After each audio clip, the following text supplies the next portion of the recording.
Di rumah sederhana yang penuh berkah, di sudut Madinah, terukir kisah-kisah penuh cinta, pengorbanan, dan kebijaksanaan. Di sanalah Fatimah Az-Zahra, putri kesayangan Rasulullah SAW, tinggal bersama suaminya Ali bin Abi Thalib dan anak-anak mereka. Rumah ini bukanlah istana yang megah, tetapi disinilah terpancar keindahan spiritual dan keteladanan mulia bagi umat manusia. Fatimah, seorang wanita dengan ketangguhan luar biasa, menjalani kehidupannya dengan kesederhanaan, namun syarat akan kebajikan. Setiap hari di rumahnya adalah gambaran cinta yang mendalam kepada Allah, kesetiaan kepada keluarga, dan pengorbanan tanpa pamrih. Dari kesabaran dalam menghadapi kesulitan hingga kelembutan dalam mendidik anak-anak, kisah-kisah yang terlahir di rumah ini menjadi inspirasi bagi generasi demi generasi.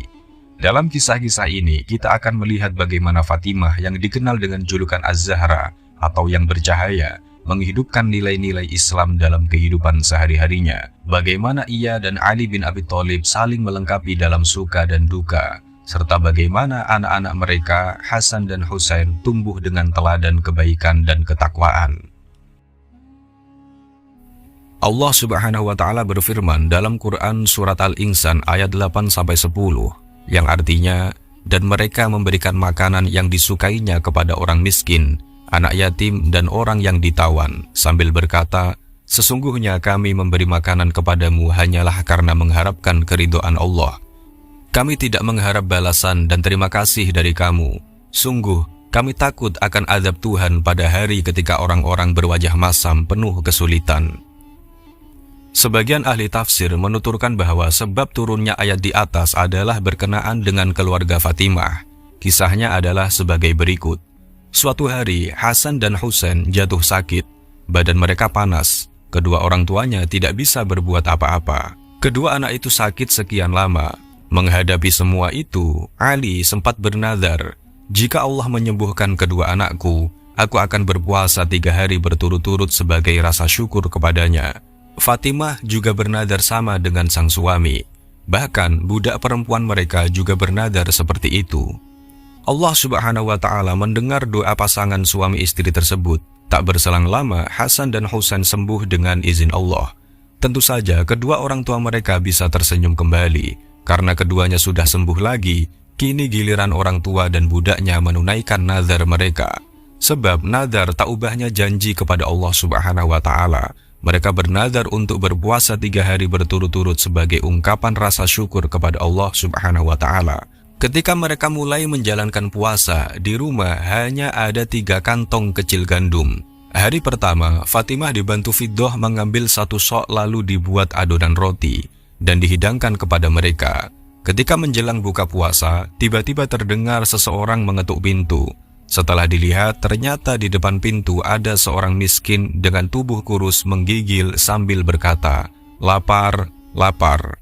Sudah 2 hari ini aku tidak makan. Beri aku sedikit makanan yang kalian punya. Mudah-mudahan Allah memberi kalian kenikmatan surga." Usai mendengar orang itu, tanpa basa-basi, Sayyidina Ali mengumpulkan makanan yang disiapkan buat mereka, lalu bergegas menyerahkan pada orang itu. Ali berkata, "Makanan ini untukmu, wahai Fulan." Akhirnya, Ali dan sang istri Fatimah beserta budaknya malam itu tidak makan. Mereka hanya meminum air sekedar menghilangkan dahaga. Hari kedua, mereka berpuasa lagi. Seperti hari sebelumnya, ketika mereka akan berbuka puasa, tiba-tiba terdengar ada orang mengetuk pintu. Kali ini, di depan pintu ada seseorang pemuda yang berkata, "Wahai keluarga Rasulullah, aku ini yatim piatu. Ayahku meninggal di medan perang membela agama Allah. Tidak lama kemudian, ibuku menyusulnya. Sekarang aku tidak punya makanan dan tempat tinggal. Apakah kalian punya sepotong roti buat aku untuk menyambung hidup?" Usai mendengar cerita pemuda itu, tangan Ali cekatan mengumpulkan makanan di depannya.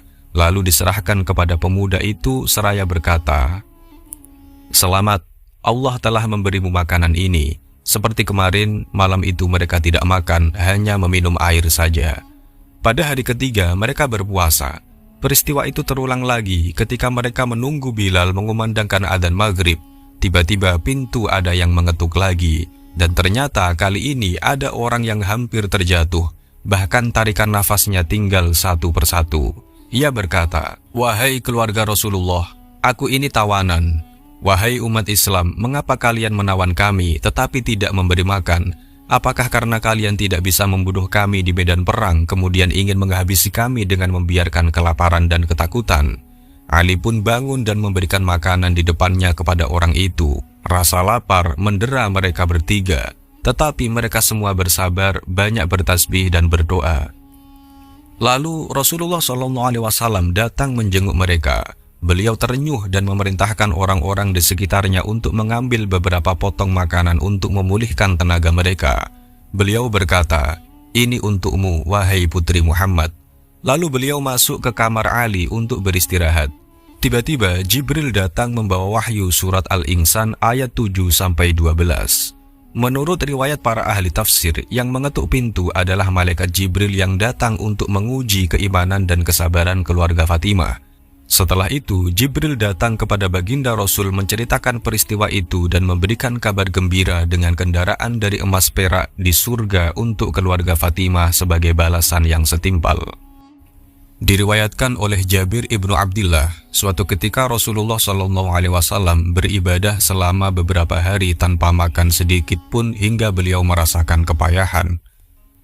Lalu Nabi Muhammad SAW mendatangi rumah istri-istrinya, tetapi tidak menemukan sesuatu pun yang bisa dimakan. Lalu beliau mendatangi putrinya Fatimah dan berkata, "Wahai putriku, apakah kamu mempunyai sesuatu yang bisa kumakan? Karena aku merasa lapar." Fatimah pun menjawab, "Tidak ada, demi Allah engkau dan ibuku." Ketika baginda Nabi keluar dari rumah Fatimah, seorang tetangganya datang ke rumahnya dengan membawa 2 potong roti dan sekerat daging. Fatimah mengambilnya dan meletakkannya di dalam mangkuk. Ia berkata, "Demi Allah, aku akan mendahulukan Rasulullah untuk memakan ini daripada diriku dan orang-orang di rumahku, meskipun mereka membutuhkan makanan." Fatimah lalu mengutus Hasan atau Husain untuk mengundang Rasulullah SAW. Ketika beliau sudah tiba lagi di rumahnya, Fatimah berkata, "Demi ayah dan ibuku, Allah telah memberiku sesuatu, dan aku telah menyimpannya untukmu." Nabi berkata, "Bawalah ke sini, wahai putriku." Fatimah pun mengambil mangkuk besar lalu membukanya. Ternyata mangkuk itu telah dipenuhi roti dan daging. Ketika melihatnya, Fatimah terkejut dan sadar bahwa itu merupakan berkah dari Allah Subhanahu wa Ta'ala. Fatimah pun memuji Allah dan memanjatkan sholawat kepada nabinya. Fatimah lalu menghidangkan makanan itu kepada sang ayah.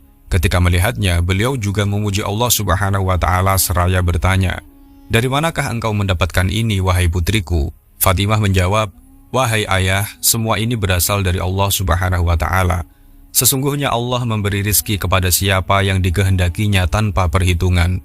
Mendengar penuturan sang putri, baginda Rasul memanjatkan lagi pujian kepada Allah Subhanahu wa Ta'ala dan berkata, "Segala puji bagi Allah yang telah menjadikan dirimu, wahai putriku, menyerupai pemuka kaum perempuan Bani Israel." Ketika Allah Subhanahu wa Ta'ala menganugerahkan sesuatu kepadanya, lalu ditanya tentang makanan itu, ia menjawab, "Semua ini berasal dari Allah Subhanahu wa Ta'ala. Sesungguhnya Allah memberi rizki kepada siapa yang dikehendakinya tanpa perhitungan." Rasulullah SAW lalu memanggil Ali, sang menantu. Lalu beliau, Ali, Fatimah, Hasan, Husain, istri-istri Nabi dan semua keluarga makan bersama hingga kenyang. Fatimah berkata, "Mangkuk itu masih penuh dengan makanan seperti sedia kala." Lalu ia membagikannya kepada seluruh tetangga. Allah menjadikan makanan di mangkuk itu penuh berkah dan kebaikan. Riwayat dari Anas bin Malik menuturkan bahwa Fatimah memberi Rasulullah SAW sepotong roti gandum. Lalu beliau bersabda, "Ini adalah makanan pertama yang dimakan oleh ayahmu sejak 3 hari terakhir." Dikisahkan suatu hari Fatimah Az-Zahra datang menemui Rasulullah SAW dengan membawa kedua anaknya, Hasan dan Husain, yang tampak pucat dan lemah. Fatimah berkata, "Wahai Rasulullah, lihatlah kedua cucumu ini. Mereka belum makan sejak beberapa hari yang lalu." Kontan saja hati Rasulullah SAW yang lembut tidak kuat menahan sedih menyaksikan kedua cucu kesayangannya dalam keadaan lapar. Lalu beliau pun segera pergi ke luar kota Madinah untuk mencari pekerjaan dengan diupah. Beliau melihat seorang lelaki Badui yang berada di tepi sumur. Ia sedang menimba air untuk memberi minum untanya. Beliau bertanya padanya, "Apakah engkau ingin menyewa seseorang untuk membantu menimba air?" Ya benar, 1 ember aku upah dengan 3 butir kurma. Rasulullah SAW setuju dan mulai mengambil air 1 timba dan menerima upah 3 butir kurma. Usai mengambil air beberapa timba, tali timba putus dan jatuh ke dalam sumur. Lelaki itu pun marah dan melontarkan sumpah serapah kepada Rasulullah SAW.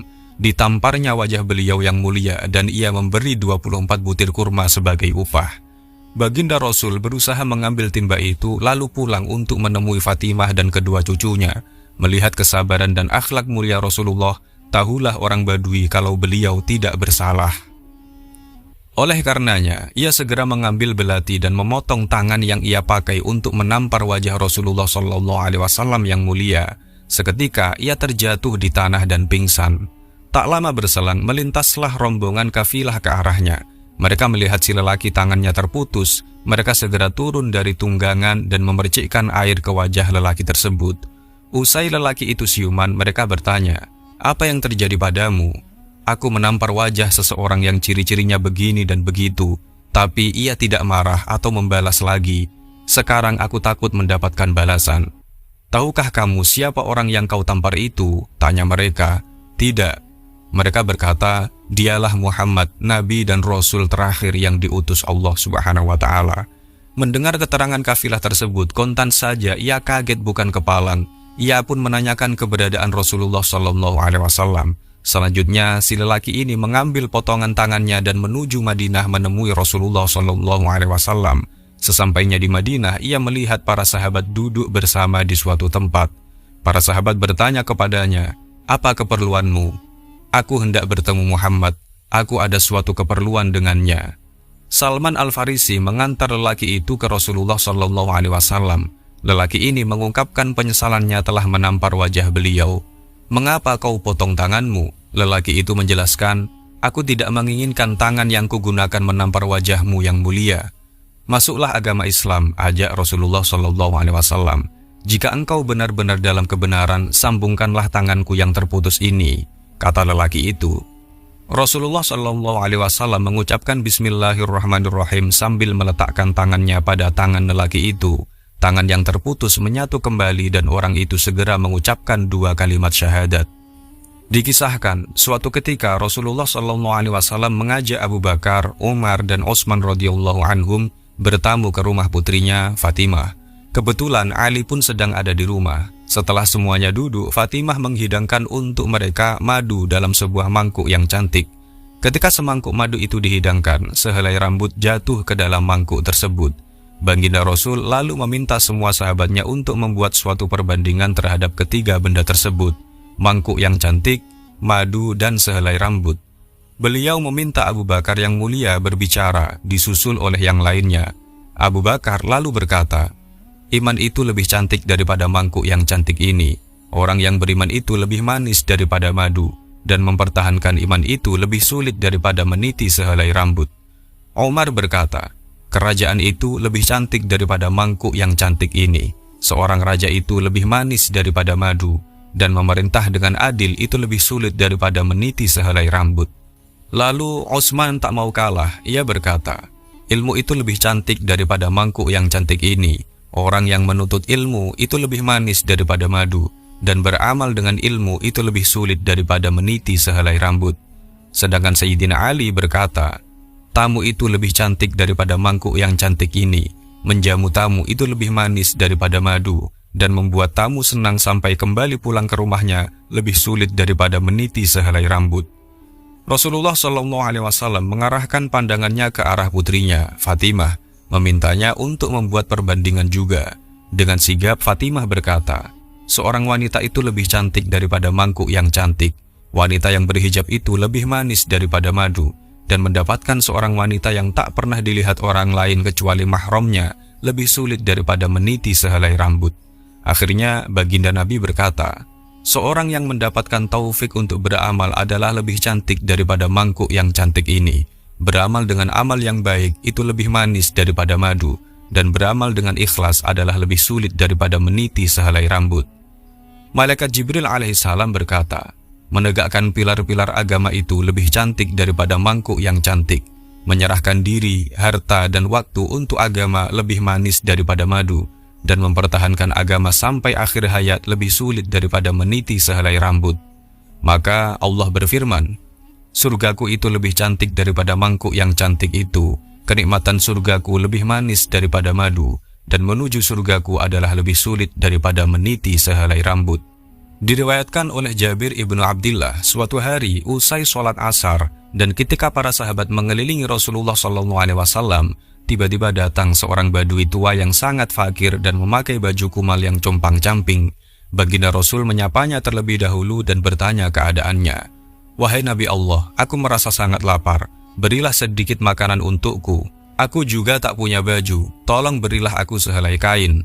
Aku orang yang sangat fakir dan tolonglah beri sedikit bekal untukku, jawab si badui.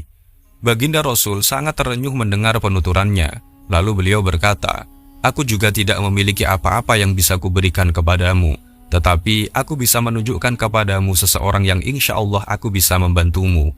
Orang yang menunjukkan kepada amal kebajikan akan memperoleh ganjaran yang sama dengan pelakunya. Engkau pergilah ke rumah seseorang yang cinta kepada Allah dan Rasulnya. Pergilah ke rumah Fatimah, putri Muhammad, bersama Bilal. Mudah-mudahan kau akan memperoleh hajatmu di sana. Si badui berangkat ke rumah Fatimah bersama Bilal. Ia mengucapkan salam ke penghuni rumah. Assalamualaikum wahai ahli baiti Rasulillah. Waalaikumsalam, jawab Fatimah. Aku adalah orang tua yang datang dari jauh. Sudah sekian hari aku tidak makan dan hidupku susah. Tadi aku menemui ayahmu, Rasulullah. Lalu beliau menunjukkan rumahmu ini, jelas si badui. Fatimah sendiri sebenarnya tidak memiliki apa-apa, bahkan keadaannya tidak lebih baik dari keadaan Rasulullah dan sahabat yang lain. Nabi tahu betul tentang itu. Namun Fatimah berasal dari keluarga yang tidak pernah menolak orang yang mempunyai hajat. Siapapun yang datang kepadanya, dia akan penuhi hajatnya betapapun kecilnya. Hari itu, Fatimah tidak menyimpan makanan atau pakaian yang bisa diberikannya kepada si badui. Yang ada hanya sepotong kulit kambing yang biasa digunakan oleh kedua anaknya sebagai alas tidur. Aku hanya memiliki sepotong kulit kambing ini. Mudah-mudahan ia bermanfaat bagimu, ujar Fatimah sambil mengulurkannya. Duhai Fatimah, aku butuh makanan yang bisa mengenyangkanku, dan kulit ini tentu tidak akan berguna bagiku. Fatimah hanya bisa terdiam, kemudian ia teringat pada seutas kalung di lehernya. Kalung itu sendiri adalah kenangan manis dari putri Hamzah, sepupunya. Tanpa ragu, ia pun membuka kalungnya lalu diberikan kepada si badui.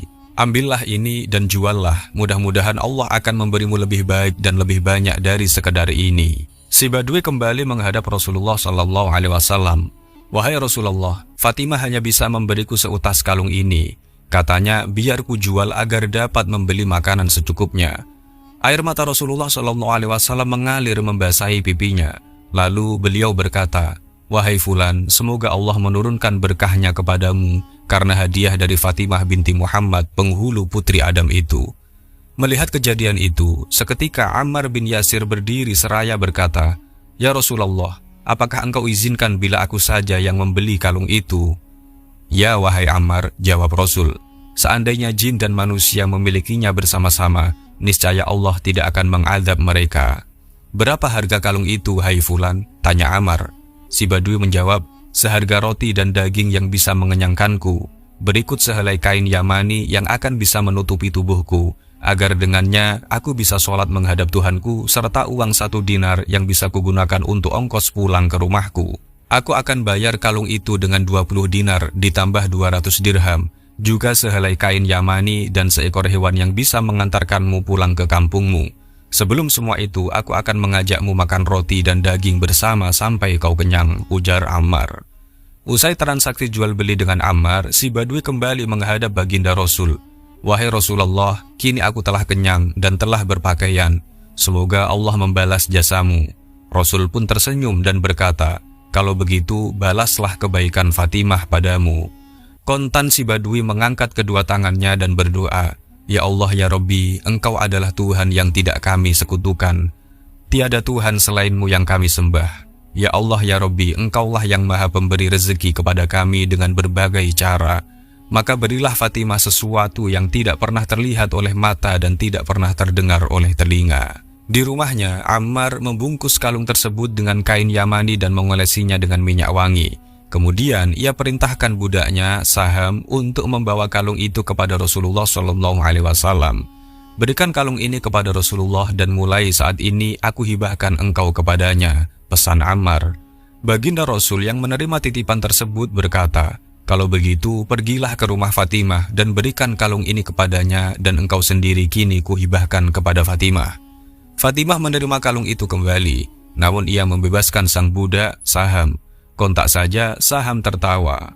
Setelah ditanya oleh Fatimah, dia menjawab, wahai putri Rasulullah, sungguh berkat kalung yang kau miliki ini, ia telah menyebabkan orang fakir yang lapar menjadi kenyang, yang tidak bersandang menjadi berpakaian, yang miskin mendapat pertolongan, dan yang asalnya hamba menjadi merdeka, sementara kalung itu sendiri tetap kembali kepada tuannya. Dikisahkan suatu ketika, datanglah seorang ahli sihir dari Bani Salim menghadap Rasulullah SAW yang sedang bersama para sahabatnya. Tiba-tiba ahli sihir itu melontarkan kata-kata makian, namun baginda Rasul menanggapinya dengan lemah lembut, hingga ahli sihir itu tersentuh hatinya dan menyatakan diri masuk Islam saat itu juga. Ketika Rasulullah SAW melihat orang itu tidak memakai penutup kepala, beliau lalu bertanya kepada para sahabat yang hadir, adakah orang yang mau menghadiahkan selembar kain untuk menutup kepala saudaramu ini? Seketika Ali melepaskan serban penutup kepalanya lalu menaruhnya di atas kepala orang itu. Baginda Rasul merasa kagum atas sikap menantunya tersebut. Lalu beliau bertanya pada orang itu, apakah engkau berbekal makanan? Akhirnya beliau meminta Salman Al-Farisi membawa orang itu ke rumah orang-orang muslim yang dapat memberinya makanan.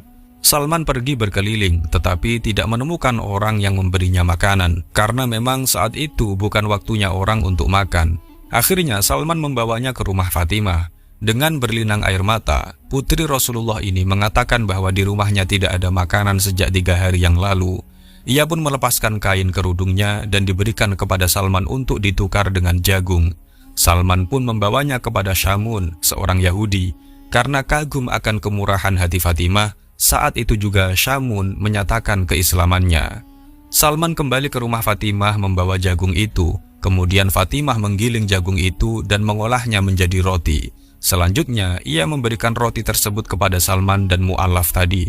Salman menyarankan agar menyisihkan sebagian roti itu untuk anak-anaknya yang belum makan. Tetapi di luar dugaan, Fatimah menjawab, sungguh, aku tidak berhak untuk berbuat demikian. Sebab aku telah memberikan kain kerudung itu untuk kepentingan Allah. Salman dan Mu'allaf itu pun menangis seraya menerima roti itu dengan perasaan haru. Dikisahkan, tak seperti biasanya, hari itu Ali pulang menjelang asar. Fatimah dengan sukacita menyambut kedatangan sang suami yang seharian mencari rezeki. Siapa tahu sang suami membawa uang lebih banyak karena kebutuhan di rumah semakin banyak. Usai beristirahat, Ali menghampiri istrinya. Maaf Fatimah, kali ini aku tidak membawa uang sepeser pun. Memang yang mengatur rezeki tidak duduk di pasar bukan? Yang memiliki kuasa itu adalah Allah Ta'ala, sahut Fatimah tersenyum. Terima kasih atas pengertianmu, ucap Ali. Dia terharu lantaran istrinya begitu tabah, padahal persediaan makanan sudah ludes sama sekali. Toh Fatimah tidak menunjukkan sikap kecewa apalagi sedih. Lalu Ali berangkat ke masjid untuk sholat berjamaah. Sepulangnya dari sholat, di tengah jalan ia disapa oleh seseorang yang sudah tua. Maaf anak muda, betulkah engkau Ali, anak Abu Thalib? Ya betul, ada perlu apa tuan? Ujar Ali heran. Orang itu merogoh kantongnya, lalu menyerahkan sesuatu kepada Ali. Dahulu ayahmu pernah kusuruh menyamak kulit. Aku belum sempat membayar upahnya. Ayahmu keburu meninggal. Jadi terimalah uang ini, sebab engkau adalah ahli warisnya. Dengan gembira, Ali menerima 30 dinar dari orang tua itu. Ketika Ali menceritakan kejadian itu, tentu saja Fatimah sangat gembira memperoleh rizki yang tidak disangka-sangka itu. Lalu Fatimah meminta sang suami untuk membelanjakan semua uang itu agar tidak pusing-pusing lagi merisaukan keperluan sehari-hari. Ali pun bergegas berangkat ke pasar. Saat akan masuk ke pasar, ia melihat seorang fakir yang menadahkan tangannya. Siapa yang mau mengutangkan hartanya untuk Allah? Bersedekahlah kepada saya, seorang musafir yang kehabisan bekal di perjalanan, ujar si fakir. Tanpa pikir panjang, Ali memberikan uangnya kepada orang itu. Ketika pulang, Fatimah keheranan melihat sang suami tidak membawa apa-apa. Ali lantas menerangkan peristiwa yang baru saja dialaminya. Keputusan engkau adalah yang juga akan saya lakukan seandainya saya yang mengalaminya. Lebih baik kita menghutangkan harta kepada Allah daripada bersifat bakhil yang dimurkainya dan menutup pintu surga buat kita, sahut Fatimah sambil tersenyum. Dikisahkan, suatu hari baginda Rasul berkunjung ke rumah Fatimah Az-Zahra. Beliau melihat putrinya itu sedang menggiling gandum di atas penggilingan dari batu sambil menangis. Kontan saja beliau heran dan bertanya, "Kenapa engkau menangis, wahai putriku?" "Duhai ayahku, aku menangis karena batu penggilingan ini, juga karena pekerjaan rumah yang berat," ujar Fatimah. "Bagaimana jika ayah meminta kepada Ali untuk membelikanku seorang budak perempuan yang bisa membantu pekerjaan rumah?" Rasulullah SAW yang sedari tadi duduk dekat Fatimah, lalu mendekati penggilingan gandum tersebut. Beliau mengambil gandum dengan tangannya yang penuh berkah dan meletakkannya di atas penggilingan seraya membaca Bismillahirrahmanirrahim. Maka dengan izin Allah, penggilingan itu berputar sendiri menggiling gandum. Bahkan si batu itu bertasbih kepada Allah Ta'ala dengan bahasa yang berbeda-beda. Ketika dirasa sudah beres menggiling, Rasulullah SAW berkata kepada batu penggilingan itu, "Diamlah engkau dengan izin Allah." Seketika itu juga batu penggilingan tersebut diam. Namun tak lama kemudian si batu itu berbicara dengan bahasa Arab yang fasih. "Wahai Rasulullah, demi Allah yang telah mengutusmu dengan benar sebagai Nabi dan Rasul, sekiranya engkau memerintahkanku untuk menggiling gandum yang ada di timur dan barat, niscaya akan kulakukan semuanya. Sungguh aku telah mendengar dalam kitab Allah firman-Nya, wahai orang-orang yang beriman, peliharalah dirimu dan keluargamu dari api neraka, yang bahan bakarnya dari manusia dan batu, yang dijaga oleh malaikat yang kuat dan keras yang tidak pernah menyalahi semua perintah Allah yang diberikan kepada mereka. Mereka senantiasa melaksanakan semua perintahnya. Maka aku takut, wahai Rasulullah, aku menjadi batu yang masuk neraka." Rasulullah SAW menjawab, "Bergembiralah engkau, karena sesungguhnya engkau termasuk batu yang akan menjadi bagian istana Fatimah di surga kelak." Maka batu itu merasa gembira mendengarnya dan akhirnya ia diam.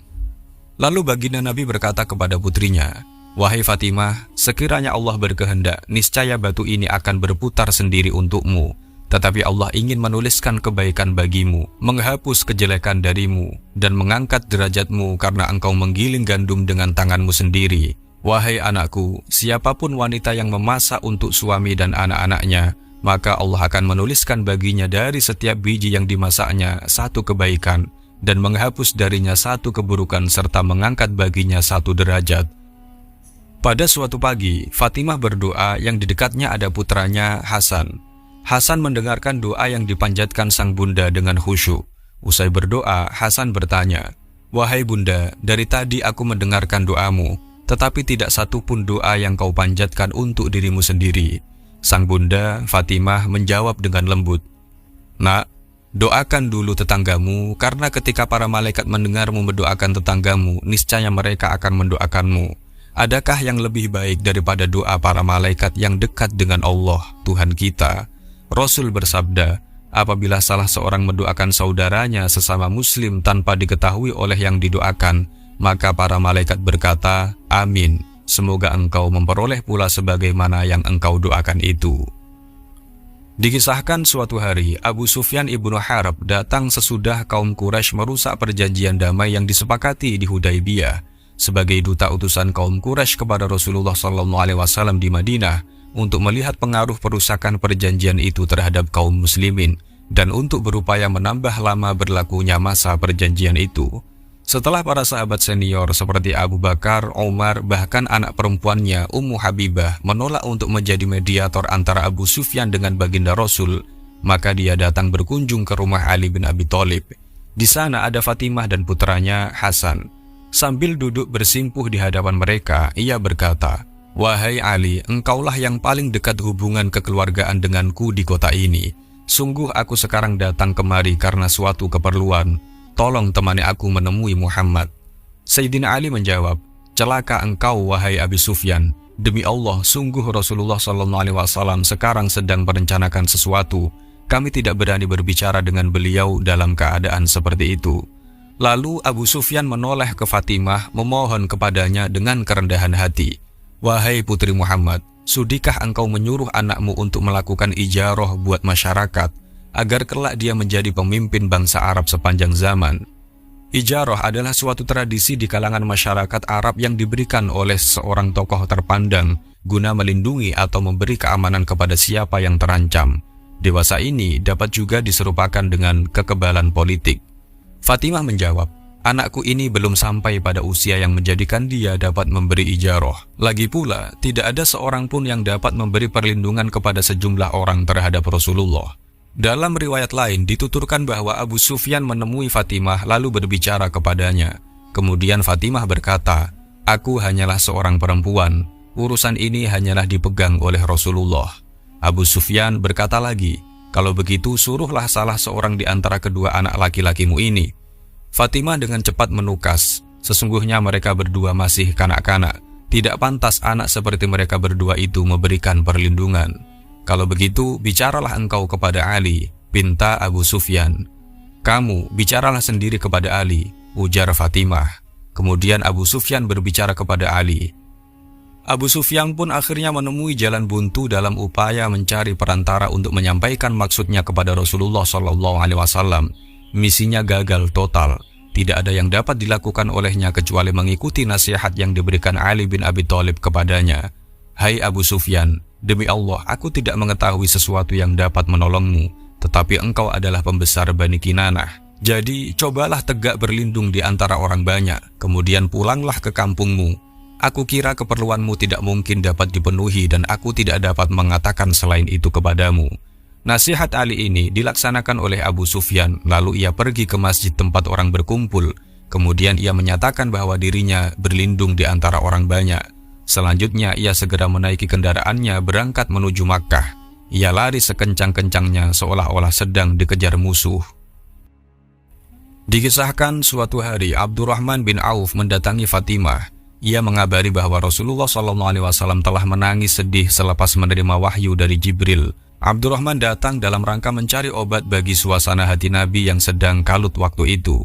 Suatu hal yang membuat Rasulullah bahagia adalah melihat putrinya. Baik, tolong menyingkirlah sejenak hingga aku selesai ganti pakaian, ujar Fatimah.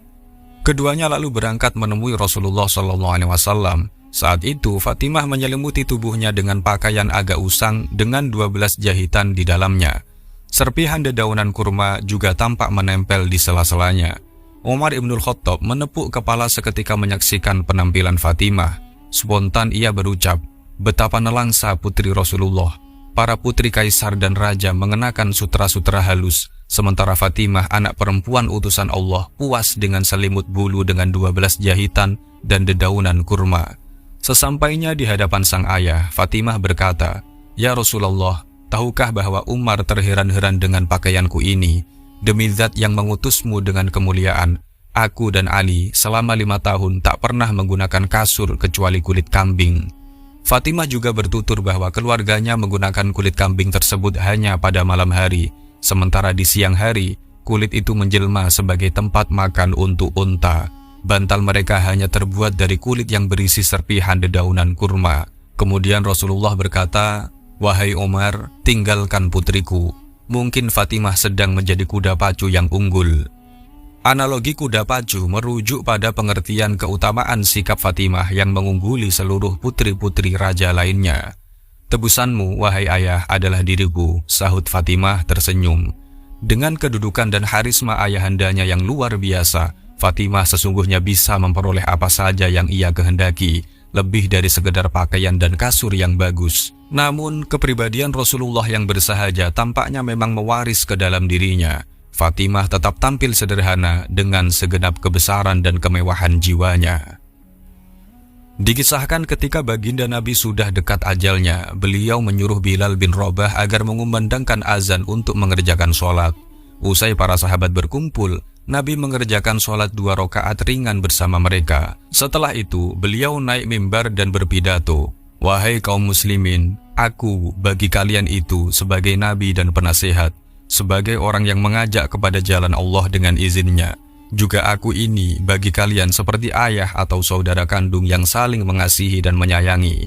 Barang siapa yang mempunyai hak yang bisa dituntut, hendaklah berdiri dan membalas kepadaku sebelum aku dituntut balas nanti di hari kiamat."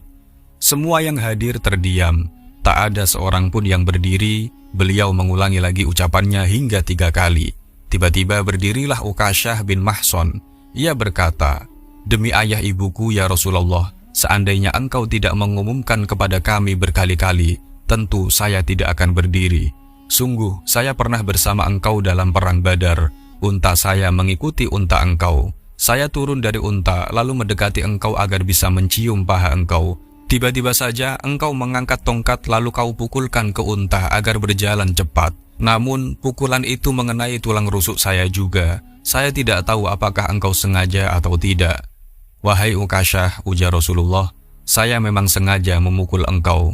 "Hai Bilal, pergilah engkau ke rumah Fatimah dan ambilkan tongkat saya." Bilal pun keluar masjid sambil meletakkan tangannya di atas kepala dan berkata, "Inilah Rasulullah yang telah menyediakan dirinya untuk dibalas." Bilal mengetuk pintu rumah Fatimah sambil mengucapkan salam. "Siapa di luar?" tanya tuan rumah. "Saya, Bilal, datang kemari untuk mengambil tongkat Rasulullah." "Hai Bilal," ujar Fatimah, "untuk apa beliau memerlukan tongkat ini?" Bilal menjawab, "Wahai Fatimah, sesungguhnya ayahmu telah menyediakan dirinya untuk dibalas. Siapakah orangnya yang tega akan membalas Rasulullah?" ucap Fatimah sendiri. Usai Bilal mengambil tongkat lalu pergi lagi ke masjid dan menyerahkannya kepada Rasulullah. Kemudian beliau menyerahkan tongkat itu kepada Ukasyah.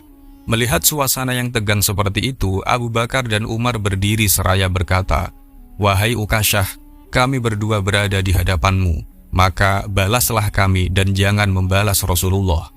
Baginda Rasul menegur keduanya, "Wahai Abu Bakar dan Umar, duduklah engkau berdua. Sungguh Allah telah mengetahui kedudukanmu berdua."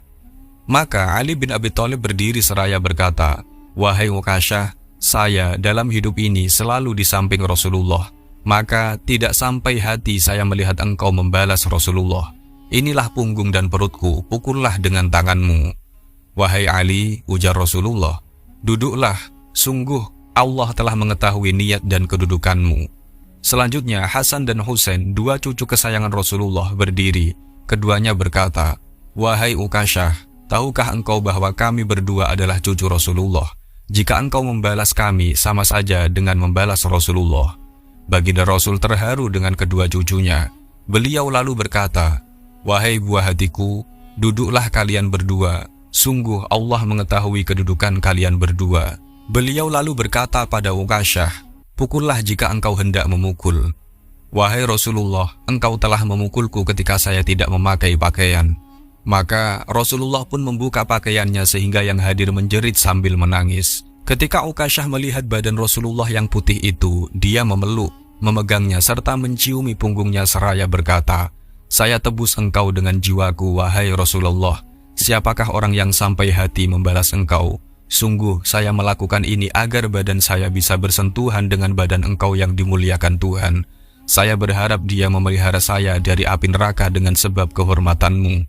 Selanjutnya Rasulullah SAW bersabda, "Ketahuilah, siapa yang ingin melihat ahli surga, hendaklah dia mencium orang ini." Maka berdirilah semua yang hadir. Mereka mencium di antara kedua mata Ukasyah sambil berkata, "Keuntungan besar bagimu. Engkau telah memperoleh derajat yang tinggi dan berteman dengan Rasulullah di surga." Dikisahkan, di masa kecilnya, anak Fatimah, Husain, sering ke masjid dan duduk di bawah mimbar Rasulullah SAW serta menghafalkan apa yang beliau ucapkan. Dan ketika pulang ke rumah, Husain kecil selalu menceritakan kembali ucapan sang kakek tersebut kepada bundanya, Fatimah Az-Zahra. Suatu hari, sang ibu menyiapkan satu kursi dan mendudukkan Husain di kursi tersebut seraya berkata, "Baiklah anakku sayang, sekarang berceramahlah seperti kakekmu." Husain kecil lalu bercerita apa yang diucapkan kakeknya dengan gaya bahasa yang sama. Sang ibu hanya kagum dan tersenyum mendengarkannya lalu berkata, "Engkau serupa dengan ayahku, engkau tak mirip dengan Ali." Ali yang mendengar penuturan istrinya hanya tersenyum. Suatu saat Fatimah menceritakan perihal keindahan tutur kata Husain kecil saat mendudukan ucapan sang kakek kepada baginda Rasul. Kontan saja beliau ingin sekali mendengarkan langsung ceramah cucunya tersebut. "Barangkali dia akan malu jika melihatku," ujar Rasulullah SAW. Oleh karenanya, beliau pun bersembunyi di balik tirai untuk mendengarkan ceramah sang cucu. Selanjutnya, Fatimah menyiapkan sang cucu untuk berceramah seperti kakeknya. Namun kali ini Husain kecil tak seperti biasanya. Ia hanya diam di tempat tanpa sepatah kata pun yang keluar dari bibirnya yang mungil. Tentu saja hal tersebut membuat sang ibu heran seraya bertanya, "Apa yang terjadi wahai anakku sayang?" Husain kecil menjawab, "Wahai bunda, janganlah heran. Lidahku tak mampu berbicara karena ada pribadi agung yang berada di balik tirai. Jika seluruh orator di seluruh dunia berkumpul, niscaya mulut-mulut mereka akan terkunci di hadapan beliau." Mendengar ucapan sang cucu, Rasulullah SAW yang bersembunyi di balik tirai, lalu keluar dan langsung memeluk Husain kecil. Di lain hari, Husain kecil mengadu kepada ibunya. Sambil menangis, ia berkata, "Wahai bunda, kakek lebih mencintai kakakku Hasan daripada diriku." "Mengapa memangnya, duhai anakku?" ujar sang ibu penuh kelembutan. "Kakek sering mencium bibir Hasan dan hanya mencium leherku." Sang ibu lalu membawa Husain kecil ke hadapan kakeknya dan menceritakan keluhan Husain. Sang kakek, baginda Rasul, tidak segera menjawab. Beliau malah menatap tajam agak lama. Lalu beliau berkata, "Wahai anakku Fatimah, Hasan sering kucium bibirnya karena dia akan meninggal diracun oleh orang terdekatnya. Sedangkan engkau..." Baginda Rasul menatap Husain lama sekali. Beliau tak bisa meneruskan ucapannya dan pingsan beberapa saat. Usai siuman, beliau kembali menatap sang cucu, Husain, dan berkata sambil berurai air mata, "Sedangkan engkau, wahai Husain, sering kucium lehermu karena akan syahid dengan leher terputus." Dua cucu Rasulullah SAW dari Fatimah, Hasan dan Husain, berwatak mulia dari semenjak kecil. Tentu saja karena keduanya berada di bawah didikan keluarga Rasulullah SAW yang agung. Sejak kecil keduanya telah diajarkan bagaimana berakhlak dan beribadah dengan sempurna. Marilah kita ikuti kisah menarik dari keduanya. Suatu hari ketika sedang berada di masjid, Hasan dan Husain melihat seorang laki-laki tua sedang berwudu, tetapi cara berwudunya tidak benar. Lalu laki-laki itu melaksanakan sholat, akan tetapi sholatnya juga tidak benar. Hasan dan Husain ingin menasehati atau mengajari orang tua tersebut, tetapi keduanya merasa risih karena orang tersebut sudah tua. Akhirnya Hasan dan Husain sepakat untuk berpura-pura bertengkar di depan orang tua itu. Kemudian mereka meminta orang tersebut untuk memutuskan siapa yang melakukan wudhu dengan benar, Hasan atau Husain. "Paman, bisakah paman membantu kami?" tanya keduanya. "Apakah yang bisa kubantu untuk kalian berdua?" kata orang tua itu. Hasan, yang lebih tua daripada Husain, berkata, "Begini paman, paman lihat sendiri, tadi kami hampir bertengkar. Dia mengatakan bahwa cara berwuduku salah, padahal dia sendiri yang salah. Akulah yang benar." Husain menimpali, "Sudilah kiranya paman menjadi penengah kami. Siapakah di antara kami yang cara berwudunya paling benar, dia atau aku?" Kemudian Hasan pun berwudu, disusul oleh Husain. Orang tua itu merasa kaget. Dia melihat cara berwudu Hasan dan Husain berbeda dengan cara berwudunya. Akhirnya orang tua itu pun tahu bahwa selama ini dia berwudu dengan cara yang tidak benar. "Sekarang bagaimana menurut paman? Siapakah di antara kami yang cara berwudunya paling benar?" tanya Hasan dan Husain. Orang tua itu menjawab, "Demi Allah, kalian berdua telah melakukan wudu dengan baik. Ternyata akulah yang tidak benar dalam melaksanakan wudu." Hasan dan Husain pun tersenyum puas. Tujuan mereka berdua telah tercapai, yaitu mengajari orang tua tersebut cara berwudu yang benar tanpa harus menyinggung perasaannya. Dikisahkan oleh Ka'ab al-Akhbar, ketika Fatimah Az-Zahra sakit, ia ditanya oleh sang suami Ali bin Abi Thalib, "Wahai Fatimah, adakah engkau menginginkan sesuatu?" "Wahai suamiku, aku ingin sekali buah delima," jawab Fatimah. Ali termenung, ia tidak memiliki uang sedikit pun. Namun ia segera berangkat dan berusaha untuk mencari uang 1 dirham untuk mendapatkan buah delima yang diinginkan sang istri. Akhirnya Ali mendapatkan uang itu lalu pergi ke pasar untuk membeli buah delima. Di tengah perjalanan menuju rumah, tiba-tiba ia melihat seseorang yang tengah berbaring sakit di tepi jalan. Ia pun berhenti dan menghampirinya seraya bertanya, "Wahai orang tua, apa yang kau inginkan?" "Wahai Ali, sudah 5 hari aku terbaring sakit di tempat ini. Banyak orang berlalu, namun tak ada seorang pun dari mereka yang bertanya tentangku. Aku ingin sekali makan buah delima. Jika aku makan buah delima, rasanya badanku bertambah baik. ujar orang itu. Mendengar jawaban tersebut, Ali berbisik dalam hatinya, buah delima yang hanya satu buah ini sengaja telah kubeli untuk istriku. Kalau aku berikan kepada orang ini, pasti Fatimah akan sedih. Namun, jika tidak kuberikan, artinya aku tidak menepati firman Allah. Terhadap si pengemis, engkau janganlah menghardiknya. Quran Surat Ad-Duha ayat 10. Juga sabda Nabi, janganlah sekali-kali engkau menolak pengemis, sekalipun ia di atas kendaraan. Kemudian Ali bin Abi Thalib membelah buah delima itu menjadi dua. Separuh diberikan untuk orang tua itu dan separuh lagi untuk sang istri tercinta Fatimah. Selepas makan buah delima yang separuh itu, orang yang sakit itu berkata, sakitku ini telah baik, namun jika aku makan separuhnya lagi, niscaya aku bisa berjalan dan bekerja. Mendengar ucapan tersebut, Ali tanpa basa-basi memberi separuhnya lagi. Sesampainya di rumah, ia menceritakan peristiwa itu kepada sang istri Fatimah. Namun, tidak ada kemarahan di wajah Fatimah Az-Zahra. Ia tersenyum seraya berkata, wahai suamiku, kenapa engkau bersedih? Demi Allah, ketika engkau memberikan buah delima kepada orang tua itu, maka puaslah hatiku dan lenyaplah keinginanku pada buah delima tersebut. Mendengar ucapan sang istri, tentu saja Ali merasa senang sekali. Tak lama kemudian, pintu rumah diketuk oleh seseorang. Siapakah di luar? Tanya Ali. Aku, Salman Al-Farisi, jawab orang yang mengetuk pintu. Usai pintu itu dibuka, Ali melihat Salman membawa sebuah wadah tertutup dan diletakkan di depan Fatimah. Dari manakah ini, wahai Salman? Tanya Ali. Aku mengantarkannya untukmu dari Allah Subhanahu wa Ta'ala melalui perantara Rasulullah Sallallahu Alaihi Wasallam, ujarnya. Ketika membuka penutup wadah tersebut, terlihat di dalamnya ada 9 buah delima. Ali bertanya pada Salman, wahai Salman, jika ini memang untukku, pasti jumlahnya 10 buah. Lalu ia pun membacakan firman Allah, barang siapa membawa satu amal kebaikan, maka baginya 10 kali lipat amalnya.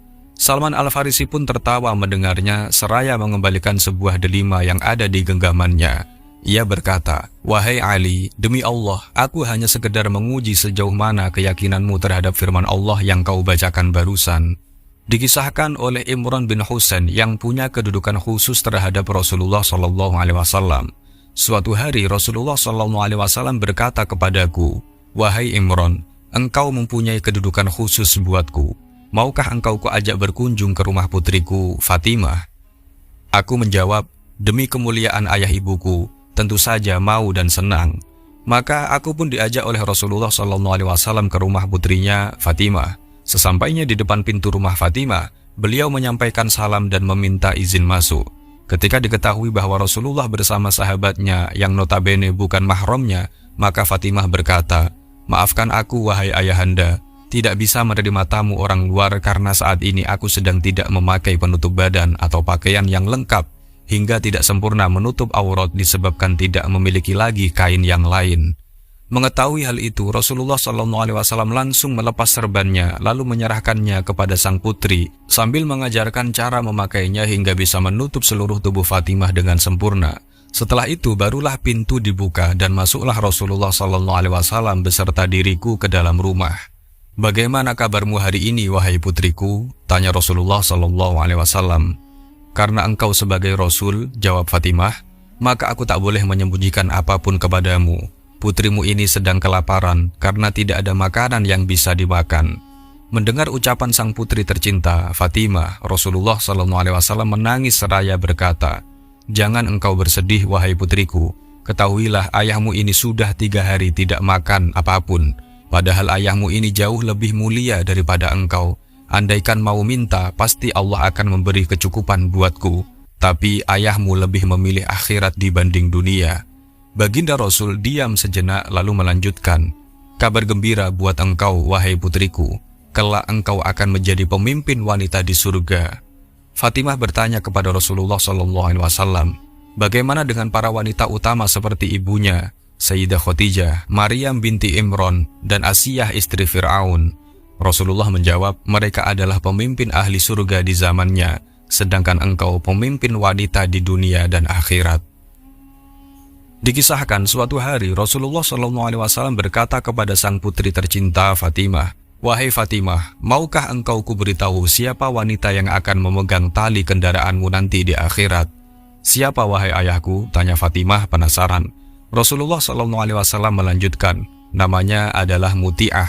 Coba kamu pergi, rumahnya ada di ujung sana. Kamu cari tahu apa amal yang dia lakukan hingga nanti dia bakal masuk surga sambil memegang tali kendaraanmu." Fatimah bergegas pergi seraya menggandeng Hasan yang masih kecil. Masih terngiang di telinganya akan ucapan sang ayah tentang sosok wanita muslimah berakhlak mulia tersebut. Seperti apa gerangan keteladannya hingga dia punya kedudukan tinggi. Begitu berkecamuk hati Fatimah saat itu. Sesampainya di depan rumah yang dimaksud, Fatimah mengetuk pintu seraya mengucapkan salam. Usai sang tuan rumah menjawab salam, ia bertanya, "Siapa di luar?" "Saya Fatimah binti Rasulullah," ujar Fatimah. Kemudian sang tuan rumah membuka pintu. Tentu saja hatinya merasa heran bercampur senang karena tak menyangka akan kedatangan putri Rasulullah SAW. Anehnya, sang tuan rumah tidak segera menyuruh Fatimah masuk ke rumah. Usai mengutarakan maksudnya, sang tuan rumah, Muti'ah, berkata, "Sungguh bahagia aku menyambut kedatanganmu, wahai Fatimah. Namun maafkanlah aku karena aku tidak bisa menerima tamu saat ini. Sesungguhnya suamiku mengamanatkan padaku untuk tidak menerima tamu laki-laki di rumahku." Fatimah pun tersenyum seraya berkata, "Wahai Muti'ah, ini Hasan anakku dan dia masih kecil. Sekali lagi maafkan aku wahai Fatimah, meskipun ia kecil, tetapi ia laki-laki. Sungguh aku tidak dapat melanggar amanat suamiku," terang Muti'ah. Mendengar jawaban Muti'ah seperti itu, Fatimah mulai merasakan kemuliaan akhlaknya. Namun ia ingin lebih jauh mengenal keutamaan akhlak wanita yang berada di depannya ini. Akhirnya ia pamit sejenak untuk mengantar sang anak pulang. Sesungguhnya Fatimah hanya ingin memastikan saja, karena ia sudah diberitahu oleh sang ayah bagaimana akhlak Muti'ah tersebut. Tak lama kemudian, Fatimah sudah kembali ke rumah Muti'ah seorang diri dan disambut oleh sang tuan rumah. "Ada apa gerangan hingga engkau datang kemari, wahai Fatimah?" tanya Muti'ah berbinar-binar campur penasaran. Fatimah pun menjelaskan bahwa kedatangannya adalah karena perintah Rasulullah SAW untuk meneladani akhlak Muti'ah. Tentu saja hati Muti'ah segera diluapi kegembiraan karena pujian dari baginda Rasul. "Apakah engkau tengah bercanda, wahai Fatimah? Keutamaan seperti apa yang kumiliki? Aku hanyalah perempuan yang biasa saja," ujar Muti'ah merendah dan ingin memastikan kebenaran berita dari Rasulullah SAW. Di rumah Muti'ah, pandangan Fatimah menyapu ruangan yang sederhana tersebut. Terlihat olehnya sebuah handuk, gunting, dan cambuk. "Untuk apa benda-benda itu, wahai Muti'ah?" tanya Fatimah. Mendapat pertanyaan itu, seketika wajah Muti'ah merah merona dan balik bertanya, "Untuk apa engkau tanyakan itu, wahai Fatimah? Aku jadi malu." "Katakanlah padaku, Muti'ah," desak Fatimah kian penasaran. "Mungkin benda-benda itulah yang membuat ayahku mengabarkan padaku tentang keutamaanmu." Lalu Muti'ah bercerita, "Suamiku setiap harinya bekerja keras untuk memenuhi kebutuhan keluarga kami. Karena itu, aku sangat menyayangi dan menghormatinya. Begitu ia pulang dari bekerja, maka aku akan cepat-cepat menyambutnya dan mengelap keringatnya dengan handuk ini. Karena dengan keringat itulah dia mencari nafkah untuk hidupi aku dan anak-anakku." Fatimah kagum dengan akhlak Muti'ah. Inilah pesona yang hanya mampu dipahami oleh seorang muslimah sejati yang mengukur segala tindakan dengan skala iman. "Lalu cambuk itu untuk apa?" tanya Fatimah kian penasaran. Muti'ah melanjutkan, "Ketika suamiku aku sediakan makan dan ketika habis makan, aku beri cambuk sambil kukatakan padanya, 'Wahai suamiku, kalau makanan ini tidak enak, aku rela dan ridho engkau cambuk diriku agar jadi pelajaran bagiku biar besok bisa masak lebih enak lagi.'" Fatimah makin kagum seraya bertanya kepadanya, "Lalu apakah suamimu sering mencambukmu?" "Tidak pernah. Yang selalu terjadi adalah dia menarik tubuhku dan memelukku penuh kasih sayang," ujar Muti'ah agak malu. Fatimah terperangah mendengarnya. Untuk terakhir, Fatimah bertanya, "Kalau gunting itu untuk apa, wahai Muti'ah?" Dijawab oleh Muti'ah, "Sebelum aku tidur, aku kasih gunting kepada suamiku dan aku berkata, 'Wahai suamiku, apabila dari tadi pagi sampai sekarang ada kata-kataku yang menyakiti perasaanmu, aku rela dan ridho engkau potong lidahku.'" Kini Fatimah Az-Zahra paham mengapa Muti'ah mempunyai kedudukan yang tinggi hingga sang ayah menyuruhnya datang ke rumahnya. Pesona akhlaknya sungguh luar biasa hingga sang suami ridho kepadanya. Dikisahkan suatu hari Rasulullah SAW mengetuk pintu kamar Fatimah. Ketika itu sang putri mempersilahkan sang ayah masuk dan segera bangun dari tidur. Segera baginda Rasul berkata pada Fatimah, "Jangan bangun, tetaplah engkau di tempat tidurmu." Selanjutnya Rasulullah SAW berkata, "Putriku Fatimah, janganlah engkau tidur sebelum menghatamkan Al-Quran. Jangan tidur sebelum menjadikan seluruh nabi memberikan syafaat untukmu, dan jangan tidur sebelum merelakan atau memberikan kerelaan kepada seluruh kaum mukminin dan mukminat di dunia ini. Dan terakhir, wahai putriku Fatimah, jangan tidur sebelum engkau umroh dan haji." Sungguh suatu permintaan yang sulit semua. Sebelum tidur hatam Al-Quran, menjadikan seluruh nabi memberikan syafaat, merelakan kaum mukminin dan mukminat, serta umroh dan haji. Hati Fatimah kaget menerima perintah dari sang ayah tercinta ini. Sebelum Fatimah berkata, Rasulullah SAW melaksanakan sholat 2 rakaat di kamarnya. Ia hanya bisa duduk menanti selesai sang ayah mengerjakan sholatnya untuk menanyakan perintahnya tadi. Usai baginda Rasul SAW, Fatimah berkata, "Wahai ayahku, siapa yang mampu sebelumnya tidur hatam Al-Quran, menjadikan para nabi memberi syafaat, merelakan seluruh kaum mukminin dan mukminat, dan melaksanakan umroh dan haji?" Rasulullah SAW tersenyum seraya berkata, "Bukan begitu, wahai putriku. Bukankah engkau kalau membaca Qul Huwallahu Ahad, yakni surat Al-Ikhlas, sebanyak 3 kali dihitung seperti hatam Al-Quran? Kedua, bersolawatlah kepadaku dan seluruh para nabi. Nanti kami semua siap memberi syafaat. Ketiga, doakan kaum mukminin dan mukminat, astaghfirullah li walil mu'minina wal mu'minat, supaya mereka semua rela kepadamu. Dan keempat, umroh dan haji, yang kumaksud adalah membaca subhanallah, walhamdulillah, wala ilaha illallah, wallahu akbar. Maka pahalanya seperti engkau melakukan umroh dan haji." Suatu ketika, Fatimah dan sang suami Ali bin Abi Thalib mendatangi Rasulullah SAW. Mereka berdua melihat beliau sedang menangis. "Wahai ayah, akulah tebusanmu, mengapa engkau menangis?" Rasulullah SAW bercerita, "Pada malam aku diisrokan, aku melihat perempuan-perempuan sedang disiksa dengan berbagai siksaan di dalam neraka. Itulah sebabnya mengapa ayahmu ini menangis, karena menyaksikan mereka disiksa dengan sangat berat dan mengerikan." Kemudian Fatimah menanyakan apa yang dilihat sang ayah ketika itu. Beliau melanjutkan, "Aku melihat ada perempuan digantung rambutnya, otaknya mendidih. Aku melihat perempuan digantung lidahnya, tangannya diikat ke belakang dan timah cair dituangkan ke dalam tengkoraknya. Aku melihat perempuan tergantung kedua kakinya dengan tangan terikat sampai ke ubun-ubunnya, diulurkan ular dan kalajengking. Aku melihat perempuan yang memakan badannya sendiri, di bawahnya dinyalakan api neraka, serta aku melihat perempuan yang bermuka hitam, memakan tali perutnya sendiri. Aku melihat perempuan yang telinganya tuli dan matanya buta, dimasukkan ke dalam peti yang terbuat dari api neraka. Otaknya keluar dari lubang hidung dan badannya bau busuk karena penyakit sopak dan kusta. Aku juga melihat perempuan yang kepalanya seperti babi dan badannya seperti himar. Beribu-ribu kesengsaraan dihadapinya, dan aku melihat perempuan yang rupanya seperti anjing, sedangkan api masuk melalui mulut dan keluar dari duburnya, sementara malaikat memukulnya dengan gada dari api neraka. Mengapa mereka bisa disiksa seperti itu, wahai ayahku? Tanya Fatimah penasaran. Rasulullah SAW menjawab, "Wahai putriku, adapun mereka yang tergantung rambutnya hingga otaknya mendidih adalah wanita yang tidak menutup rambutnya sehingga terlihat oleh laki-laki yang bukan mahramnya. Perempuan yang digantung susunya adalah istri yang menyusui anak orang lain tanpa seizin suaminya. Perempuan yang tergantung kedua kakinya adalah perempuan yang tidak taat kepada suaminya. Ia keluar rumah tanpa seizin suaminya. Dan perempuan yang tidak mau mandi suci dari haid dan nifas. Perempuan yang memakan badannya sendiri ialah karena ia berhias untuk laki-laki yang bukan mahramnya dan suka mengumpat orang lain. Perempuan yang memotong badannya sendiri dengan gunting api neraka karena ia memperkenalkan dirinya kepada orang lain yang bukan mahram dan dia bersolek supaya kecantikannya dilihat laki-laki yang bukan mahramnya. Perempuan yang diikat kedua kaki dan tangannya ke atas ubun-ubunnya, lalu ular dan kalajengking datang menggigit dan menyiksanya karena ia sholat tapi tidak mengamalkannya dan tidak mau mandi junub. Perempuan yang kepalanya seperti babi dan badannya seperti himar ialah tukang umpat dan pendusta. Perempuan yang menyerupai anjing ialah perempuan yang suka memfitnah dan membenci suami. Mendengar keterangan itu dari sang ayah Fatimah dan sang suami Ali menangis. Sebenarnya tidak sedikit kaum laki-laki juga yang masuk neraka. Ayah-ayah yang membiarkan anak perempuannya tidak memakai kerudung dan mengumbar aurat di depan orang lain.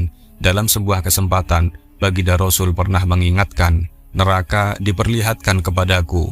Aku melihat kebanyakan penghuninya adalah kaum wanita. Dikisahkan suatu hari Rasulullah SAW ditemui oleh malaikat Jibril. Beliau bertanya, "Ada apa wahai Jibril?" Jibril menjawab, "Wahai Muhammad, sesungguhnya hari ini Allah Subhanahu wa Ta'ala sedang mengobarkan nyala api neraka dan seluruh malaikat amat ketakutan. Mereka tidak tahu harus bagaimana. Untung aku ingat bahwa engkau adalah sumber cinta dan sayang Allah Subhanahu wa Ta'ala kepada alam semesta. Dengan alasan itu aku kesini bertabarruk dengan cinta Allah kepada dirimu." Rasulullah SAW terdiam beberapa saat, kemudian bertanya lagi, "Wahai Jibril, ceritakan padaku bagaimanakah neraka itu sesungguhnya?" Jibril menjawab, "Wahai Muhammad, neraka itu bagaikan lubang-lubang yang terdiri dari 7 tingkat. Jarak antara satu lubang dengan yang lainnya adalah perjalanan 70 tahun. Lubang yang paling bawah adalah yang paling panas." Baginda Nabi meneruskan pertanyaannya, "Lalu siapakah penghuni lubang-lubang neraka itu wahai Jibril?" Jibril menjawab, "Lubang yang paling bawah diciptakan untuk orang-orang munafik, lubang berikutnya untuk penyembah berhala, lalu untuk penyembah bintang dan matahari." Jibril terus menerangkan penghuni tingkatan neraka hingga lubang yang kelima tempatnya umat Yahudi dan yang keenam dihuni oleh umat Nasrani. Setelah menjelaskan penghuni 6 tingkatan neraka, Jibril diam cukup lama. Rasulullah SAW penasaran dan bertanya lagi, "Wahai Jibril, siapakah penghuni neraka yang ke-7?" Jibril diam, tidak menjawab. Baginda Rasul mengulang pertanyaannya, tapi Jibril tetap diam. Beliau tambah penasaran dan mendesak Jibril agar menjawab pertanyaannya. Akhirnya Jibril pun berkata, "Umatmu, wahai Muhammad, mereka itu para pelaku dosa besar di kalangan umatmu yang sampai mereka mati belum sempat bertaubat." Mendengar jawaban Jibril tersebut, Rasulullah SAW langsung jatuh pingsan. Jibril merangkulnya dan meletakkan tubuh beliau di atas pangkuannya. Tak berapa lama, beliau siuman dan langsung menangis bersimbah air mata. Dengan terisak-isak, beliau mempertegas pertanyaannya, "Wahai Jibril, apakah benar ada di antara umatku yang masuk neraka?" "Benar, wahai Muhammad," jawab Jibril, "yaitu pelaku dosa besar di antara umatmu yang belum bertaubat." Setelah itu Rasulullah SAW langsung menghadap kiblat dan sujud kepada Allah Subhanahu wa Ta'ala dalam isak tangisnya. Sesekali dengan suara pelan beliau membisikkan kata-kata, "Umatku ya Rob, umatku, umatku, umatku." Beliau SAW tidak mengangkat kepalanya dalam keadaan seperti itu selama 3 hari 3 malam, kecuali setiap Bilal bin Rabah mengumandangkan azan, barulah beliau bangkit untuk menjadi imam dan setelah itu kembali sujud lagi. Pada hari ketiga, Abu Bakar menyadari hal ini. Ia mengetuk pintu rumah Rasulullah SAW dan mengucapkan salam 3 kali. Namun tidak ada jawaban. Abu Bakar sedih dan berseru di depan pintu Nabi, "Apakah ada jalan untuk masuk ke rumah Rasulullah?" Tetap tidak ada jawaban. Lalu ia menangis dan melangkah pulang. Di jalan, Abu Bakar bertemu Umar bin Khattab. "Mengapa engkau menangis wahai Abu Bakar?" tanya Umar. Abu Bakar lalu menceritakan keadaan Rasulullah. Maka Umar pun melangkah menuju rumah Nabi dan terjadilah hal yang sama. Umar pun pulang dan menangis. Di jalan, Umar bertemu Salman Al-Farisi. Dengan terisak-isak, Umar bercerita kepada Salman hingga membuat dia amat sedih. Namun, dia tidak berani mengulangi hal yang sama. Kemudian, Salman melangkah menuju rumah Fatimah dan menceritakan hal tersebut. Setengah berlari, Fatimah menuju rumah sang ayah dan mengetuk pintu seraya mengucapkan salam. Mendengar suara lembut putri tercinta, sejuklah dada Rasulullah SAW. Beliau bangkit dari sujud dan membuka pintu. Alangkah terkejutnya Fatimah melihat sang ayah yang amat kurus dan pucat. Fatimah memeluk sang ayah lalu menangis. "Wahai ayahanda, apa yang terjadi? Mengapa engkau amat sedih seperti ini?" Rasulullah SAW kembali menangis dan berkata dengan suara lirih, "Wahai Fatimah, belahan jiwaku, bagaimana mungkin ayahmu ini tidak sedih, sedangkan Jibril mengatakan akan ada kelak dari umatku yang masuk neraka." Rasulullah SAW sangat mencintai kita, umatnya. Beliau tidak rela jika umatnya ada yang masuk neraka dan akan memberi syafaat buat orang yang berdosa besar dari umatnya. Allahumma sholli wa sallim ala Sayyidina Muhammad wa ala alihi wa sahbihi ajma'in. Demikian dari kami, apabila banyak kesalahan mohon maaf yang sebesar-besarnya. Al-haqqu min rabbika falatakunanna minal mumtarin. Wassalamualaikum warahmatullahi wabarakatuh.